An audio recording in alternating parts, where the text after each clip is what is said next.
عبداللہ کی سوالیہ نظروں پر وہ کہنے لگے، بندے تو سبھی ہوتے ہیں عبداللہ، پر بندگی کا طریقہ کسی کسی میں ہوتا ہے۔ سر تو بہت سے جھکتے ہیں، پر جب آزمائش کی دو دھاری تلوار گردن کو کاٹتی ہے تو کتنے سر اپنے آپ اٹھ جاتے ہیں۔ پر معبود کا حق تو تب ادا ہو کہ سر نہ اٹھے، چاہے گردن کٹ کر گر جائے۔ انہوں نے توقف کیا، پھر گمبھیر آواز میں بولے، بندگی کا سلیقہ تھا اس میں، جتنی آزمائش بڑھی اس نے اتنا صبر بڑھایا۔ پھر گردن کٹ کر گری تو گری، پر اس کا سر نہیں اٹھا۔ اور تو نے جس نے ایک چوٹ کے اکھائی معبود سے منہ موڑ لیا۔ او جھلیا، دیکھ تو صحیح، تیرا سوال تیری حیثیت سے بڑا تھا، پھر تیری طلب تیرے دامن میں کیسے سماتی؟ پر بات تیری عقل میں نہیں آئے گی، کیونکہ عقل کے دروازے تو نے بند کر رکھے ہیں۔ وہ یک ٹک مولوی صاحب کو دیکھتا دم سادے بیٹھا تھا۔ کچھ پلوں کی خاموشی کے بعد وہ پھر گویا ہوئے، بندے کی نظر کمزور ہوتی ہے، وہ صرف ناک کی سیدھ میں دیکھ سکتا ہے، دائیں بائیں اور پیچھے کی طرف نظر جاتی ہی نہیں۔ اگر جا پاتی تو تجھے بھی نظر آ جاتا کہ جو تجھے آزمائش کی انتہا لگ رہی ہے وہ اس کے لیے نجات کا راستہ تھا۔ یہی چاہا تھا اس نے کہ اس کا وعدہ وفا ہو جائے۔ آنکھیں کھول کر دیکھ جھلیا، اس کے سارے وعدے پورے ہو گئے۔ سونے رب نے اس طرح اسے آزمائش سے نکالا کہ اس کے ذمہ کسی کا گلہ نہیں رہا۔ پر بندہ ناپ تول کا شوقین ہے، لیکن بندے کا تول خالص نہیں ہوتا۔ غرض کے کھوٹے باٹوں میں کبھی سچا تول نہیں آتا۔ اللہ کا تول سب سے کھرا ہے۔ دیکھ تو عبداللہ، اللہ نے اس کی ہر ناپ میں برابر کے باٹ رکھے ہیں، کیا تو اب بھی گلہ کرے گا؟ انہوں نے رک کر اسے دیکھا، جس کے چہرے پر زلزلے کے آثار نمودار ہونے لگے تھے۔ صحیح کہا تھا اس نے، عشق کی راکھ جلائے تو راکھ نہیں کرتی، فنا کر دیتی ہے۔ پر شاید اسے یہ بتانا یاد نہیں رہا کہ جو فنا نہ ہو سکے وہ امر نہیں ہوتا۔ تم دونوں ہی عشق کی بھٹی میں ڈالے گئے، پر وہ تپ کر کندن بن گئی اور تو راگ بھی نہ ہو سکا۔ عشق تم دونوں نے ہی کیا، پر اس کی عشق نے اس کا نام صابروں میں لکھ دیا اور تیرے عشق نے تجھے راندہ درگاہ بنا دیا۔ احساس ندامت سے عبداللہ کی آنکھیں جھک گئیں اور آنکھوں سے پانی بہہ بہہ کر چہرے کو بھگونے لگا۔ مولوی صاحب تعصب سے بولے، صرف تو ہی نہیں ہے عبداللہ، اس عشق کے ہاتھوں بہت لوگ برباد ہو گئے۔ اس خرابے میں ہر کوئی بیزار ہے، خلقت گمراہ ہو رہی ہے، پر عشق کے ہنگامے سرد نہیں پڑتے۔ کون ہے جو عشق نہیں کرتا؟ کوئی ظاہر کا دیوانہ، کوئی باطن کا۔ کوئی حق پہ مرتا ہے، کوئی ناحق مر جاتا ہے۔ کسی کو تن کی پیاس ہے تو کسی کو من کی۔ کوئی زمین کے لیے روتا ہے، کوئی آسمان کے لیے۔ کوئی مایا چاہے، کوئی چھایا مانگے۔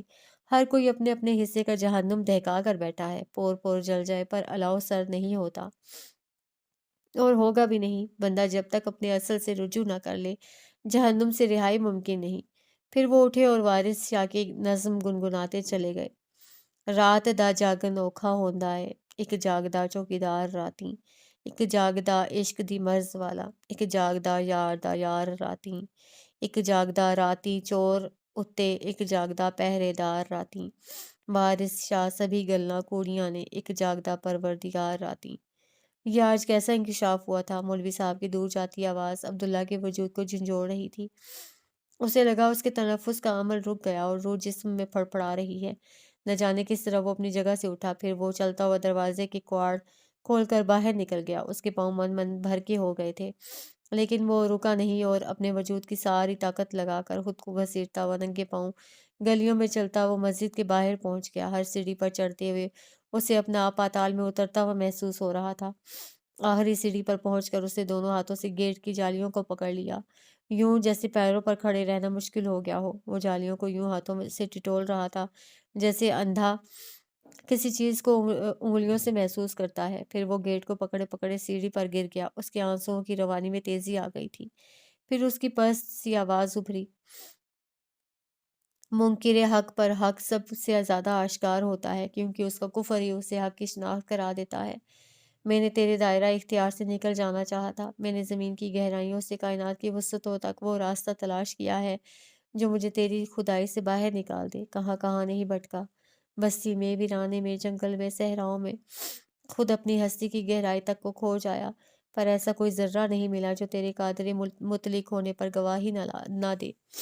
ایسا کوئی راستہ نہیں جو تیرے حصار سے باہر لے جائے۔ اور اب میرے پاؤں تھک چکے ہیں، میرے بدن میں سکت نہیں۔ میں نے مان لیا کہ تیرا اختیار سب سے بڑا ہے۔ میری تلاش لا حاصل تھی اور تجھ سے فرار کی کوئی راہ نہیں، اور جو تیری بادشاہت سے نہ نکل سکے اسے تیرے فیصلوں پر سوال کرنے کا کوئی حق نہیں۔ میں اپنی عاجزی کو تسلیم کرتے ہوئے تیری بڑائی کا اقرار کرتا ہوں، میرے اعتراف کو قبول کر لے۔ گیٹ سے ماتھا ٹکائے وہ ندامت کی پستیوں میں گر رہا تھا۔ اللہ، اس نے سر اٹھا کر آسمان کو دیکھتے ہوئے درد سے کراہ کر فریاد کی، بہت درد ہے اللہ، مجھے دوا دے دے۔ میری آتی جاتی سانسیں برچی کی طرح میرے اندر کو چھید رہی ہیں، میرا سینہ الاؤ بنا ہوا ہے۔ مجھ پر رحم کر کے میری ہستی میں بپا حشر تھم جائے۔ میری برداشت میرے دکھ سے ہار گئی ہے، میرے زخموں سے خون رسنا بند نہیں ہوتا، میرا روم روم اذیت میں جکڑا ہے۔ وہ کرب سے چلا اٹھا، اللہ میرا گناہ بہت بڑا ہے، پر مجھے میری سرکشی کی سزا نہ دے، میری ذات کے عذاب مجھ سے سہے نہیں جاتے، تیرے غیظ و غضب کا سامنا کس طرح کر پاؤں گا؟ میری ناتوانی کو دیکھ، مجھے عذاب نہ دینا، رحم کرنا مجھ پر، میری روح تک جھلس گئی ہے، مجھے اور کسی جہنم کے حوالے نہ کرنا، اس آبلہ پائے کے سفر نے میری روح تک میں چھالے ڈال دیے ہیں، میں بکھر چکا ہوں، درد کی آندھی سے کہہ کے اب تھم جائے، اللہ میرے تنکا تنکا وجود کو سمیٹ دے۔ وہ روتے روتے سجدے میں گر پڑا اور بلکنے لگا، کبھی بادل وار برس آئیں، میرا سینہ ترس گیا ترس آئیں، میں توبہ تائب دیوانہ آباد کروں کیا ویرانہ، میری بس آئیں میری بس آئیں، کبھی بادل وار برس آئیں، اس عشق نے عجب عجب اسیر کیا، خود دل سینے میں تیر کیا، کیا چلے پیش و پس آئیں، کبھی بادل وار برس آئیں، ہم بھی کچھ کھل کر سانسیں لیں، اشکوں سے دھل کر سانسیں لیں، کبھی گھول فضا میں رس آئیں، کبھی بادل وار برس آئیں۔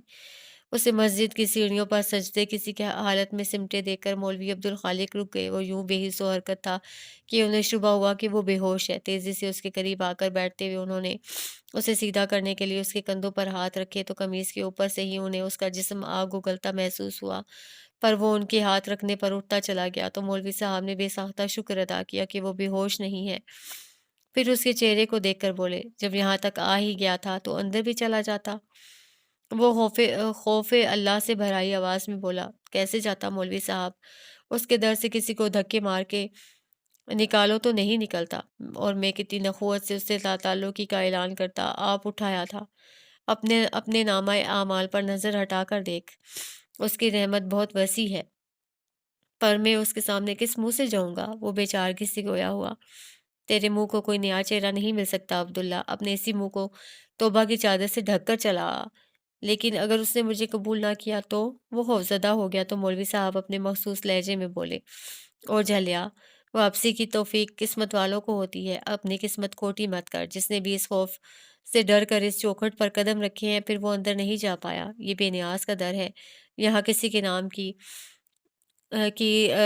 ردی نہیں کی جاتی، خبردار بلاوے کا انتظار مت کرنا۔ یہ کہہ کر اٹھے، پھر اس کے آنے کا انتظار کیے بغیر دروازہ کھول کر گیٹ وا کرتے ہوئے مسجد میں چلے گئے اور کونے میں بنے اسٹور روم سے جھاڑو اٹھا کر معمول کے مطابق دریاں سمیٹ کر جھاڑو لگانے لگے۔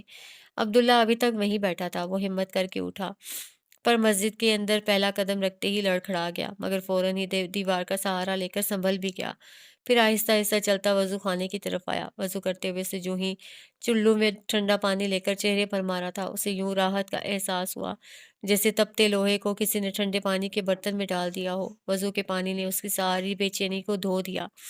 وہ نماز پڑھنے برآمدے کی طرف آیا تو آنکھوں کے ساتھ سر بھی جھکا رکھا تھا۔ اس نے 2 رکعت نفل کی نیت باندھ کر ہاتھ کانوں تک اٹھا کر اللہ اکبر کہا تو اس کے دل نے سچے ایمان کے ساتھ گواہی دی تھی۔ وہ جیسے جیسے نماز پڑھتا گیا اسے اپنی رگوں میں سکون اترتا محسوس ہوا۔ ایک مدت کی بے سکونی کے بعد اس نے اس لذت کا مزہ چکھا تھا۔ سلام پھیر کر اس نے دعا کے لیے ہاتھ اٹھائے تو آنکھیں اس کی رحمت کو یاد کر کے بھر آئیں۔ یاد نہیں کب سے، پر ایک مدت ہوئی میں بے سکونی میں جیے چلا جا رہا تھا، اب کہیں جا کر تیرا نام لیا تو دل کو قرار آیا ہے۔ اللہ اپنی رحمت کے سائے مجھ پر مستقل کر دے، میرے صبر کی چادر کو اتنا بڑھا کہ میرا غم دور ہو جائے، مجھے اتنی طاقت دے کہ ان کے بغیر جی جاؤں، میرے زخم نہیں بھرتے پروردگار، میں تیری بڑائی کا سوال کرتا ہوں، میرا گناہ بہت بڑا ہے، پر تیری رحمت سے امید ہے کہ میری توبہ قبول کر لی گئی۔ اللہ اتنا حق تو دینا کہ تیری مغفرت طلب کر سکوں۔ وہ بڑے گداز دل کے ساتھ بند آنکھوں سے دعا کر رہا تھا کہ کہیں پاس ہی چوڑیاں کھنک گئیں اور بے اختیار اس نے آنکھیں کھول دیں۔ وہ کچھ دور بیٹھی اپنی چوڑیوں سے کھیل رہی تھی۔ عبداللہ کی نظریں محسوس کر کے اس نے پلکیں اٹھا کر اسے دیکھا، پھر کسی شرارت کے خیال سے اس کی آنکھیں چمکنے لگیں۔ نچلے ہونٹ کا کونا دانتوں میں دبا کر مسکراتے ہوئے اس نے کلائی کو سب چوڑیاں ہاتھ سے پھنسا کر اوپر کیں، پھر اچانک چھوڑ دیں کہ یہ صورتحال ایک ساتھ بج اٹھے تھے۔ عبداللہ کی بصارتیں اس دل فریب شور سے جھنجھنا اٹھیں تو اس نے تڑپ کر آنکھیں بند کر لیں۔ یہ سراب عذاب ہے یا رب، میرے سارے زخم ادھڑنے لگتے ہیں۔ یہ خواب بہت حسین سہی، پر جب ٹوٹتا ہے تو روح فنا ہو جاتی ہے۔ مجھے اس سے نجات دے دے۔ مولوی صاحب جھاڑو لگا کر دریاں بچھا چکے تھے، پھر بھی فجر میں کچھ دیر باقی تھی تو فارغ ہو کر عبداللہ کے پاس آ بیٹھے۔ عبداللہ نے دعا ختم کی اور منہ پر ہاتھ پھیر کر آنکھیں کھولتے ہوئے اس طرف دیکھا جہاں کچھ دیر پہلے خوشبو میں بسا ایک وجود جلوہ افروز تھا، لیکن اب جلوہ بند ہو چکا تھا۔ اس نے سر گھما کر ادھر ادھر اس سے تلاش کرنا چاہا پر لا حاصل۔ مولوی صاحب بہت غور سے اس کی حرکات کو نوٹ کر رہے تھے، ٹوک کر بولے، جب تو اس کے جانے پر اتنا تڑپتا ہے تو بتا وہ آنا کیوں چھوڑے؟ اس نے مولوی صاحب کو دیکھا، پھر ہولے سے بولے، مجھے اپنے دل پر اختیار نہیں، یہ معاملہ ہی بے اختیاری کا ہے عبداللہ۔ وہ سانس بھر کر بولے تو عبداللہ نے کہا، پر بے اختیاری تکلیف دیتی ہے، تو اس تکلیف کو سہنے کی عادت ڈال لے عبداللہ، کیونکہ عشق تیری ہی نہیں اس کی بھی مجبوری ہے۔ انہوں نے کہا، پھر اذان کا وقت ہو گیا ہے، کہتے ہوئے وہ اٹھ گئے۔